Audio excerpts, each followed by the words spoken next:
আপনার বোঝা দরকার যে আপনার কেন আমরা চেঞ্জ করবো। আপনি বুঝেন ওই আর একজন কি কইলো পরে মনে করেন যে আপনি দোবন দশার করবেন না, আপনি আগে বুঝেন যে আসলে বেসিক দেখেন এটা হাত দিলে এখানে কলার হয়ে গেছে। এখন হ্যাঁ, এখন যখন আমি এখান থেকে লেদে আবার কাটবো, এই মাথাটা ধরেন এই পর্যন্ত আমার ধরেন যে এটার হিসাবে এই পর্যন্ত নাই, এই তারপর হইলো আমার আবার কাটবে, কাটার পর যদি আরো 1 মিলি থাকে কাটা লাগে, তাহলে আমার আইসা দাঁড়াই হলো এটুক, এতটুক জায়গায় কি আপনার চলবো না? চলবো না। এই সামনের দুইটা চলবো না, পিছনের দুইটা চলবো, পিছনে যা আছে 100 চলবো।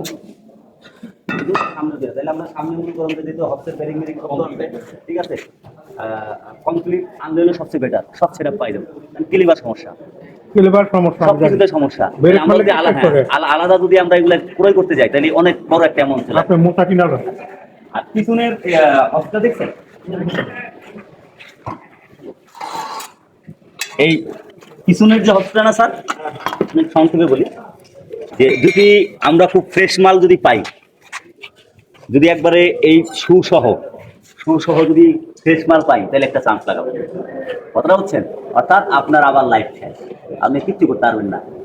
এটা আপনার উপরে আমি ছেড়ে দিলাম, আপনি করেন। আর যদি মনে করেন যে দেখি যে না ফুল আমার ওইভাবে মনের মতো মাল পাচ্ছি না, তাহলে এইটার ভিতরে যে প্রবলেম গুলো আছে সেইটা আমাদের 100 করতে হবে, যেন ব্রেকের কাজ করে দেবো। মনে করেন যে স্মুথ কাকে বলে, এটা ক্যালিভিটা গেছে, আমি ব্রেকে মাইরে আমি বুঝি পিছনে কট শব্দ করে আমি জানি। এই রিংবাজিগুলো সবই বাদ, এটি করছি এই যে স্টারিং বক্স আমরা হইলো নতুন দিব, পাওয়ার মোটর আমরা নতুন দিব, যেহেতু রিকন্ডিশন অনেক সময় দেখা গেছে আব্দুল চান্স লাগে যায়, মাল আনছি ফ্রি হয় নাই, আবার চেঞ্জ করাবো, এই জন্য নতুন লাগাই দিব। অন্তত খেলার একদের যদি ভাগ্য ভালো থাকে তাহলে 2-3 বছর কিছু হবে না। আর আপনি যেভাবে গাড়ি চালান, যদি ওইভাবে বেশি না হালকা কিছু মেনটেন করে যদি গাড়ি চালান, আপনি কিচ্ছু করতে পারবেন না। পাশাটা শুধু আমি লং গাড়ি আমার ঘুরাই এগুলো কাজ হয়ে যাবে, বুঝছেন? এগুলো তো সবই খোলা করবে, ক্রস একটা লাগবে, ওটা কিন্তু ওই যে এটা খুলে ফেলবেন, ঠিক আছে? ক্রস বাতিল, এটা পুরোটা খোলা লাগে, খুলে চেক দিয়া যদি নিচের ক্রস লাগে আনবো, হ্যাঁ কলমের বুট যদি লাগে এগুলো আনবো। অর্থাৎ এই গাড়ি চলবে হইলো ভাঙার ভিতর চলবে, কোনো শব্দ হবে না, যেটা আমার ডাইলগ যে ভাঙা রোডে বিমানের ছোঁয়া, যদি আমি না দিয়ে পারি তাহলে টাকা করে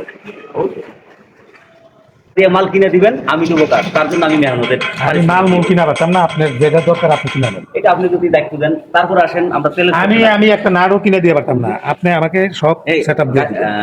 এই যে তেলের সেকশন আসবো, আমরা ফুয়েল পাম্প হতে শুরু করে একবার এই ফিল্টার পর্যন্ত আমরা চেক দিব, এইটার ভিতরে যে প্রবলেম পাবো ওকে, অর্থাৎ গাড়ির তেলে হাত চোপা দেবো, গাড়ি স্টার্ট, গাড়ি বাঁচতে হবে সেই 100 আমি রেস্কেলার গুলা তো ওই যে দাঁত বাংসি সৌদি আরবে থাকি রেস্কেল থেকে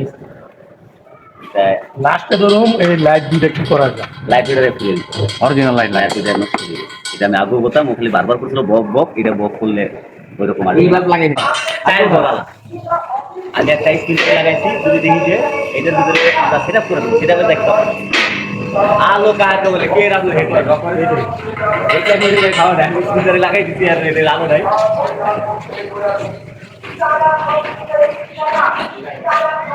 এখানে আমরা এগুলো খুলে ফেলবো, খুলে এগুলো সব ক্লিন করবো। আর টোটাবে না সাথে লম্বা আর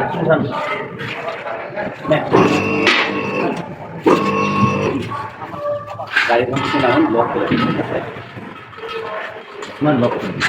করে এই যে নিচের যা আছে এই কেবিল চেঞ্জ করে দিতে হবে পুরোটা। হ্যাঁ এই কেবিল কাজ করে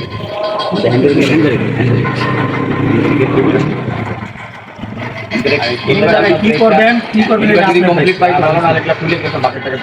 আপনি যখন গাড়ি আমার ডেলিভারি দিবেন তখন আমি এই জন্যই একটা তো দেখাচ্ছি। আসেন এগুলো আমরা দেখবো, যদি ফ্রেশ মাল পাওয়া যায়, যদি ফ্রেশ পাওয়া যায় তাহলে আর রিপেয়ারে যাবো না, কারণ রিপেয়ারও তো আমাদের একটা খরচ আছে। আর যদি মনে করুন যে ওই রকম ফ্রেশ না পাই, তাহলে ওই ক্ষেত্রে এটা রিপেয়ার কীভাবে করলে সুন্দর চলবে, শব্দবিহীন চলবে, সেটা আমরা করবো। এটা এখন মালের ভিতরেও পড়তে পারে, আবার রিপেয়ারের ভিতরেও পড়তে পারে। এটা হলো মাল যখন অ্যারেঞ্জ করবো তখন দেওয়া যাবে এইটাও। আর ডেন্ডিংয়ের কাজে দেখেন এই যে ফল্টগুলো আছে, আমি যখন ডেন্ডিংয়ের কাজটা করবো তখন এগুলো সুন্দরভাবে রিমুভ করে দেবো। আর এই যে তেলের ট্যাঙ্কি সার্ভিসিং করেন না কত বছর? যদি ধরে না দেখেন, আমরা যেহেতু ফুয়েল সেকশনটারও সার্ভিস করবো, এই ক্ষেত্রে আমরা ট্যাঙ্কিটা ফুল নামাবো।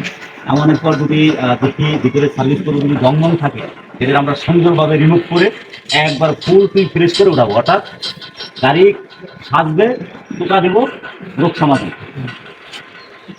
কোনটা কোনটা অ্যাড করেন নাই সেটা সেটা অ্যাড করে নিন। হ্যাঁ, এই যে বান্ডা নামাইছে কি জন্য, এদিকে আছেন দেখেন এই যে ভিতরগুলো যে পরিমাণ জং খাইছে, হ্যাঁ, যদি বোলগুলো না খুলতাম, এই যে বড় বড় স্টিকগুলা মানে আমার তো অনেক কষ্ট হয়েছে খোলা। এখন আমরা এগুলো সুন্দরভাবে ওয়াশ করে তেল দিয়ে নতুন করে গ্রিস করে আমরা মনে করেন ক্লিন করবো।